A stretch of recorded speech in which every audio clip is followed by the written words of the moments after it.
The moment we tried our level best, kila tukijaribu majibu yanakuwa negative.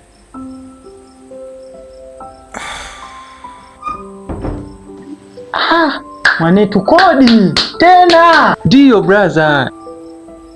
Sasa kodi tumefanya, lakini asubuhi tumefanya, mchana, jioni, lakini bado hazifunction mwane. Ndio nyinyi si mliondoka toka asubuhi mkazila mkaondoka mkaniachia kodi. Kwa hiyo lazima mimi nifanye.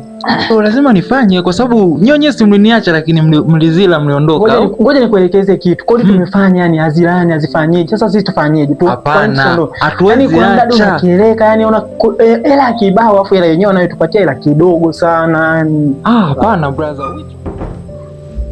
Acheni kubishana. Mnabishana nini mpaka saa hizi? Na sasa ni usiku jamani, Jamani, mfanye mkapumzike, kichwa chenu kupumzishe kabisa, kwa sababu kesho tunabidi tuanze upya. Hizo kodi zinasumbua Kwanza mnapiga makelele, watu huko mnatusumbua, tunashindwa kulala. Okay Abi, mfanye haraka uamke ukalale, sawa?